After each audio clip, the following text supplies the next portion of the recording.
Titus Burckhardt, aperçu sur la connaissance sacrée.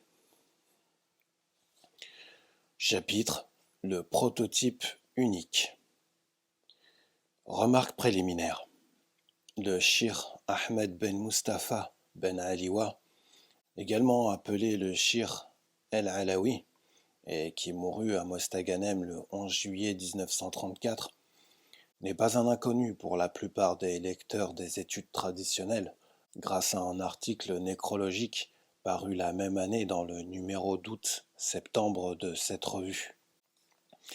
Successeur du Cheikh Bouzidi, qui appartenait à la chaîne initiatique d'Erkawiya Chediliya, il établit une nouvelle branche initiatique qui porte son nom.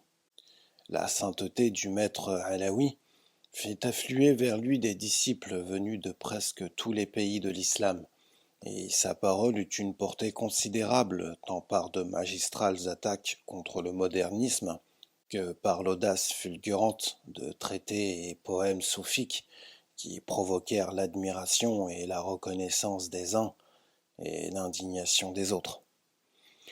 La lecture des vers suivants, extraits de son diwan, permettra d'imaginer les diverses réactions auxquelles les écrits du maître donnèrent naissance. Je cite: « Ô toi, qui ne comprends pas mes paroles, pourquoi me calomnies-tu? Tu es vide de sens spirituel, ignorant de la réalité divine. Uluhiyya, si tu connais mon état, tu connaîtrais ma dignité. Tu me verrais parmi les hommes comme le soleil au-dessus du désert. Mon Seigneur m'a donné ce que j'ai demandé. Il m'a largement donné sa faveur. Il m'a guidé. Ensuite, m'acceptant, il m'a donné une investiture. Il m'a désaltéré dans une coupe précieuse, plus précieuse que l'alchimie. Il m'a élevé à un siège très haut, plus haut que les Pléiades. Si tu veux t'approcher de moi, ô saint homme, demande-moi l'état de seigneurie, Rububiyya. Cherche-moi au-dessus des hauteurs. Peut-être trouveras-tu ma trace. Je suis d'une espèce sublime, précieuse, une chose mystérieuse, sans pareille.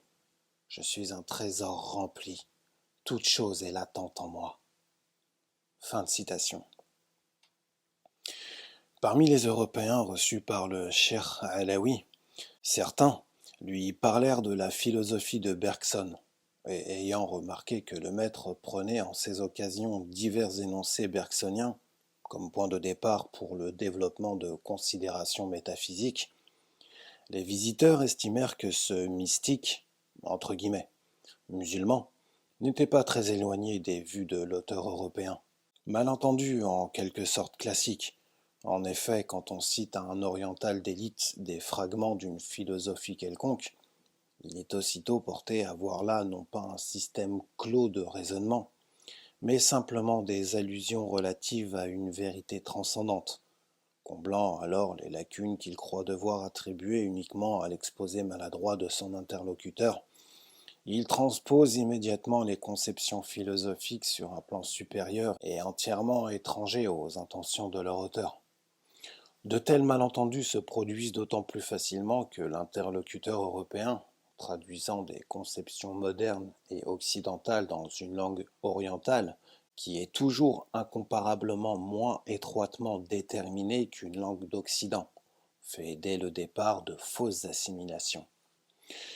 Toutefois, ce qu'il est impossible d'attribuer à de simples malentendus ou à des confusions linguistiques, ce sont les résultats négatifs des entretiens du cheikh avec les prêtres catholiques.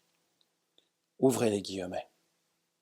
Admettez, dit le maître, une interprétation métaphysique des dogmes de la Trinité et de la filiation divine, et il n'y aura plus aucun obstacle à ce que les deux religions chrétiennes et musulmanes se réconcilient et combattent ensemble la dégénérescence moderniste.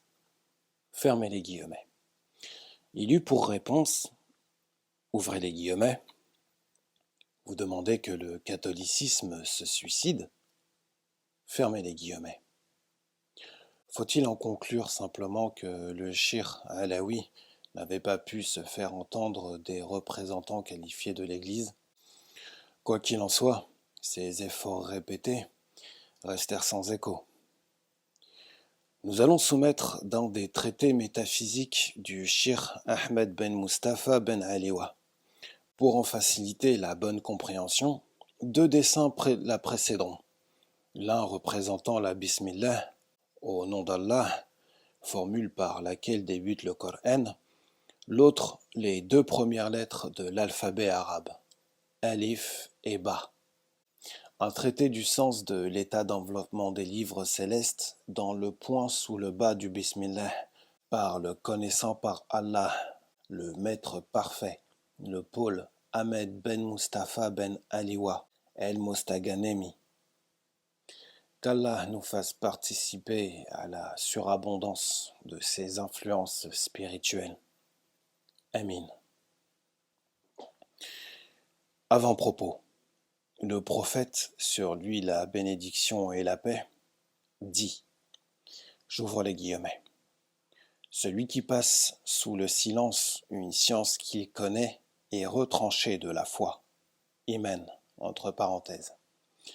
S'il est donc obligatoire pour tout connaissant de ne pas taire ses connaissances en raison de la menace contenue dans le hadith, note de bas de page.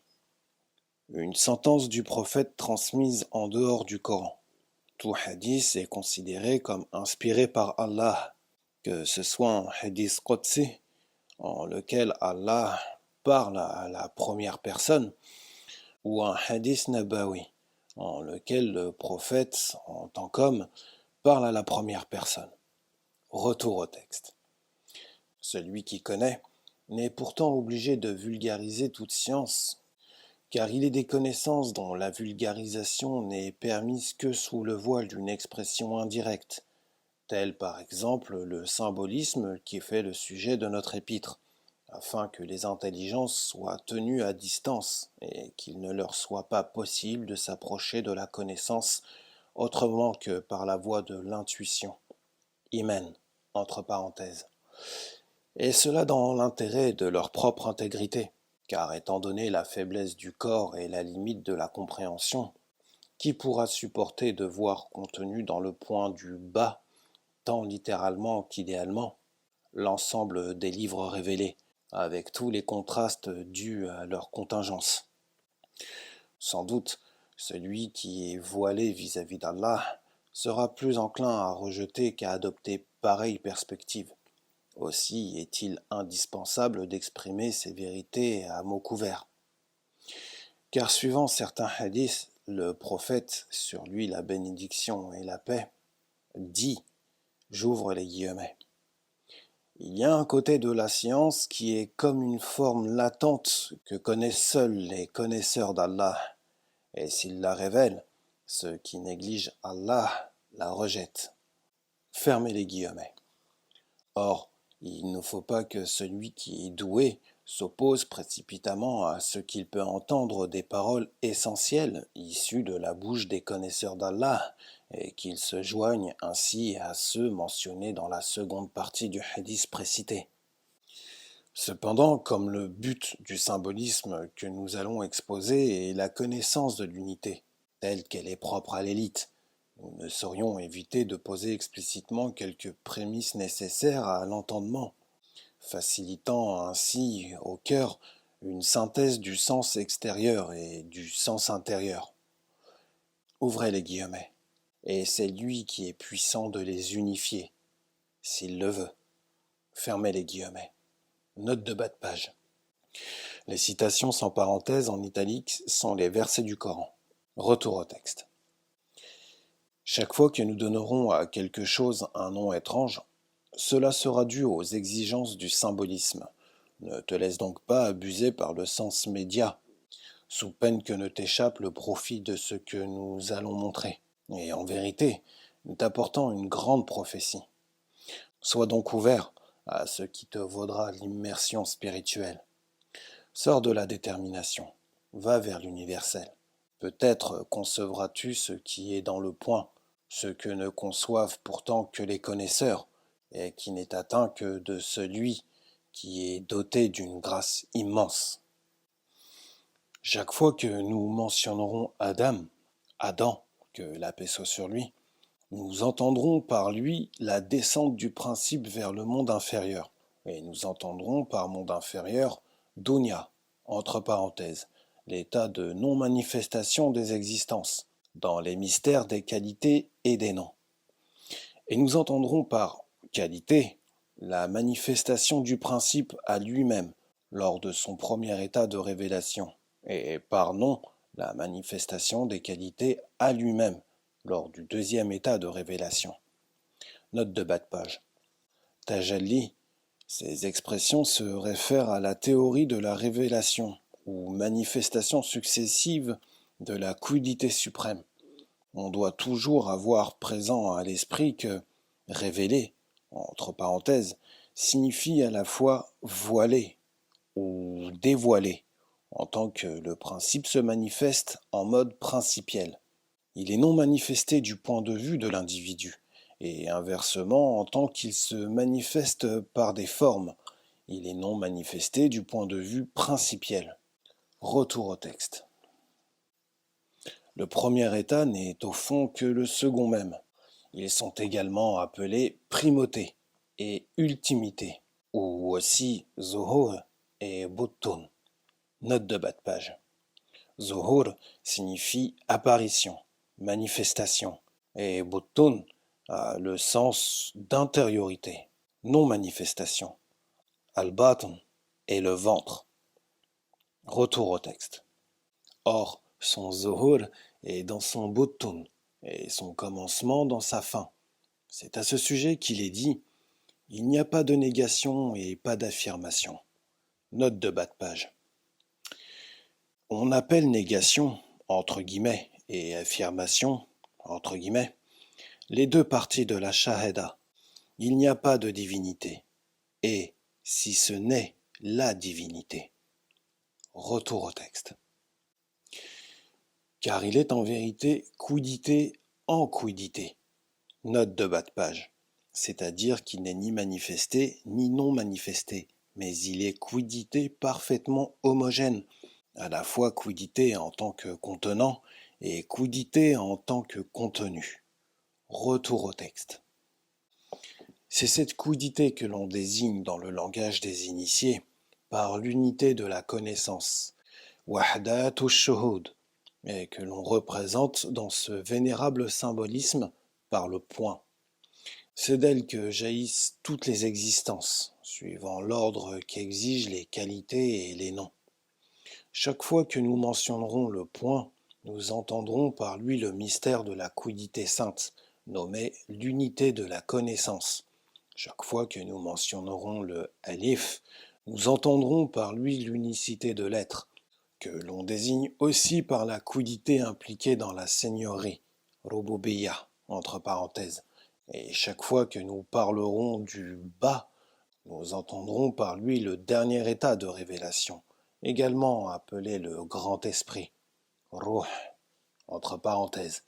Quant au reste des lettres, aux mots et à la phrase, leurs significations se déduisent de leurs rangs respectifs. Mais le pivot de ce livre tourne sur les premières lettres de l'alphabet, en raison de leur vertu, car les devançants sont les devançants. Ce sont eux qui sont les rapprochés. Ces lettres sont alif et ba, qui étant les premières de l'ordre alphabétique, sont analogues à ce que le bismillah, au nom d'Allah, est dans l'ordonnance du livre. Et d'ailleurs leur somme est Ab, Père, soit en langue hébraïque, un des noms divins par lequel Jésus, sur lui la paix, appela sur son Seigneur en disant « Je retourne auprès de mon Père et le vôtre ». Ouvrez la parenthèse, « Illa abi wa abikum » fermez la parenthèse, c'est-à-dire auprès de mon Seigneur et du vôtre. J'ouvre la parenthèse, « Illa rabbi wa rabbikum » fermez la parenthèse. Note de bas de page. Le symbolisme de la paternité divine est exclu de la perspective islamique. Retour au texte. Et si tu as compris le sens de ces deux lettres, tu sauras faire abstraction de leur signification extérieure, et tu ne seras pas éloigné de ce que nous t'enseignerons à propos du point et de toute la série des lettres. du point. Le point était avant qu'il ne se révélât par la quiddité de l'alif, dans l'état du trésor caché. Note de bas de page. Suivant la parole bien connue, Hadith Qudsi, j'ouvre les guillemets. J'étais un trésor caché, désirant être connu, j'ai créé la création. Fermez les guillemets, retour au texte. Et les lettres étaient éteintes dans son fond mystérieux, jusqu'à ce qu'il se révélât, précisément parce qu'il se voila et prit forme dans les affirmations des lettres, telles que tu les connais. Et pourtant, si tu réalises cela, tu ne trouveras que la quiddité de l'encre, analogue au point, conformément à ce qui a été dit. En vérité, les lettres sont des symboles de l'encre, puisqu'il n'y a pas de lettres en dehors de l'encre même. Leur non-manifestation est dans le mystère de l'encre, ainsi que leur manifestation n'est qu'en tant qu'elles sont déterminées par l'encre. Elles sont ses déterminations et ses états d'actualité, et il n'y a là rien d'autre que l'encre. Comprends ce symbole. Et pourtant les lettres sont autres que l'encre.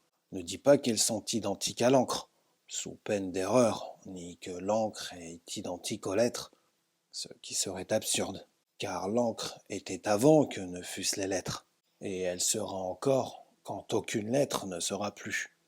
Toute lettre est périssante, résorbée dans les déterminations essentielles, sauf le visage de l'encre, qui signifie la quiddité. Les lettres se révèlent donc et sont pourtant cachées, et c'est en cela que consiste la révélation même de l'essence sublime. La lettre n'ajoute rien à l'encre, et n'en retranche rien, mais elle manifeste l'intégrale en mode distinctif. L'encre ne s'altère pas du fait que la lettre existe. Est-ce que les lettres sont indispensables pour que l'encre soit ? Réalise donc qu'il n'y a pas d'existence en dehors de l'existence de l'encre, pour celui qui connaît. Partout où il y a une lettre, son encre n'est pas séparée. Comprends ces paroles. Le sens de ces vers est que rien ne se manifeste dans les lettres mêmes, sauf la quiddité de l'encre, désignée ici par l'encre absolue, du fait que la totalité des lettres est indistinctement contenue dans la lettre, même après sa manifestation, n'ayant pas d'existence propre en dehors de l'encre. Les lettres ne sont qu'en vertu de l'être du point, et non pas par elles-mêmes. Or, si tu comprends ce que nous t'avons dit, de l'extinction de la totalité des lettres dans l'identité du point, tu comprendras nécessairement ce que nous dirons de l'intégration de la phrase dans l'identité du mot, de l'intégration de celui-ci dans l'identité de la lettre. Note de bas de page. Allusion au verset coranique. Toute chose est périssante, sauf son visage. Le participe présent, périssante, indique que les choses ne périssent pas seulement après avoir existé, mais que périr est, pour ainsi dire, leur subsistance même. Retour au texte. En ce sens que l'existence du mot est entièrement dépendante de celle de la lettre, celle de la phrase de l'existence du mot et l'existence du livre de celle de la phrase. La distinction est dérivée de l'intégrale. Enfin, le tout enveloppé dans l'unité de la connaissance, symbolisée par le point, comme nous venons de le dire, de sorte que c'est elle qui est la mère de tout livre. Ouvrez les guillemets. Allah efface ce qu'il veut, ou affirme, et chez lui est la mère du livre. Fermez les guillemets. La nature du point diffère de celle des lettres. Ouvrez les guillemets. Rien n'est semblable à lui, et il est celui qui entend et qui voit. Fermez les guillemets. Par conséquent, le point ne saurait être, comme les autres signes, délimité par la connaissance distinctive. Il est exemple de tout ce qu'on trouve dans la lettre, en longueur ou en sinuosité. Il n'est pas conçu par ce qui conçoit la lettre, dans son dessin ou dans son énonciation. Sa dissemblance de la lettre est connue, mais sa présence en elle est ignorée, sauf par celui dont la vue est de fer. Il est vrai que les lettres font partie de ses qualités, mais la qualité n'englobe pas la quiddité. Note de bas de page. Au sujet de quiddité et de qualité, Dat ou as-Sifat, voire l'homme universel dans le numéro de juillet 1937 des études traditionnelles. Retour au texte. En ce sens qu'elle n'est pas qualifiée par ce qui qualifie, par l'incomparabilité, alors que la qualité est le support même de la comparaison. Note de bas de page. Incomparabilité et comparaison, tanzih et tasbih, correspondant aussi à l'abstraction, ou expression par négation des déterminations, et symbole, entre guillemets, ou expression par analogie. Retour au texte. Cette distinction entre quiddité incomparable et qualité comparable est réelle, bien que la comparaison soit la détermination essentielle même de l'incomparabilité, en raison de l'unicité de l'encre. Bien que les lettres soient comparables les unes aux autres, la comparaison comme telle n'altère pas l'incomparabilité de l'encre elle-même, ni son unicité, présente en chaque lettre. L'encre se compare elle-même à elle-même, et en ce sens, comparaison et incomparabilité n'ont essentiellement qu'une seule réalité. Ouvrez les guillemets. C'est lui qui est divinité dans le ciel et divinité sur terre. Fermez les guillemets. De quelque façon qu'il soit et où il soit, il est divinité. Que ce qu'il te montre sur la terre de la comparabilité ne t'empêche pas de voir ce qu'il est dans le ciel de l'incomparabilité, car tout est fait d'incomparabilité et de compatibilité à la fois. Ouvrez les guillemets. Partout où vous vous tournerez est le visage d'Allah. Fermez les guillemets. Il en est ainsi à cause de la qualité universelle qui déborde de la surabondance du point sur l'indigence des lettres. Mais quant à la qualité qui lui est intimement propre dans son essence mystérieuse, elle ne saurait se manifester dans les lettres, à aucun degré de manifestation. La lettre ne comporte donc rien de ce qui est intimement propre au point, ni par sa qualité, ni par son sens. Ne vois-tu pas, en traçant quelques-unes des lettres de l'alphabet comme A, B, C, D, et que l'une ressemble à l'autre, le A au B et le C au D par exemple, et que si tu veux prononcer l'une quelconque de ces lettres, tu lui trouves une énonciation spéciale, alors que le point n'a pas d'énonciation spéciale, et si tu le désignes comme ceci, tu vois que sa forme est différente de celle de toutes les lettres. Si tu veux prononcer sa réalité, tu diras point, et tu auras recours à des lettres qui sont étrangères à son identité, c'est-à-dire au P, O, I, N et T. Et cela nous montre que le sens du point n'est pas contenu dans les symboles, que l'essence intime de la personnalité divine, exaltée soit sa dignité, est inexprimable. Aussi, chaque fois qu'un connaissant cherche à exprimer par des mots l'incomparabilité ou autrement dit la synthèse universelle des qualités du date, quiddité entre parenthèses, son expression contredit son intention même, en raison de l'étroitesse du symbolisme. Ouvrez les guillemets. Ils n'ont pas évalué la véritable mesure d'Allah. Fermez les guillemets. Et s'il se peut que l'expression résultante de ce conflit se rapproche de l'anthropomorphisme grossier, bien que le connaissant n'ait visé par elle que l'unité métaphysique pure, de même, celui qui dit point, entre guillemets, ne peut pas exprimer ces 5 lettres, mais bien le point. Ceci d'ailleurs est analogue à ce qu'on rapporte des paroles de Jésus, sur lui la paix, à propos du Père, du Fils et du Saint-Esprit, car ce qu'il visait avec cette Trinité n'est que l'affirmation de l'unité pure, bien que les chrétiens en déduisent que Dieu est troisième des trois. Mais il n'y a pas de divinité, si ce n'est une divinité unique. Ne voulant exprimer que la non-comparabilité du point exempte de tout ce qu'on peut trouver dans les lettres, celui qui parle est pourtant obligé de s'exprimer par ces lettres mêmes. D'autre part, les lettres ne sauraient exprimer que l'essence de l'encre présente en chacune d'elles. J'ouvre les guillemets. Dit, c'est lui qui maintient actuellement toute âme en ce qui lui est dû. Fermez les guillemets. S'il n'était pas conservateur, actuellement présent en toutes choses, l'on ne verrait pas d'être supportant l'édifice de son individualité, et en raison de cette présence, le cycle des mots s'étend sans fin. J'ouvre les guillemets. Dis, si l'océan était encre pour les paroles de son maître, l'océan s'épuiserait avant que ne s'épuisent les paroles de mon maître, et même si nous ajoutons encore une fois autant d'encre. Fermez les guillemets. Et comment pourrait s'épuiser ce qui n'a pas de fin? Et enfin, les mots se révèlent dans la série des phrases. Ouvrez les guillemets. Et le Christ, entre parenthèses, est sa parole qu'il projeta sur Marie, et il est esprit de lui. Fermez les guillemets. En d'autres termes, par cette parole, il se révéla à Marie. Ouvrez les guillemets. Et il lui montra l'apparence d'un homme harmonieux. Fermez les guillemets, note de bas de page.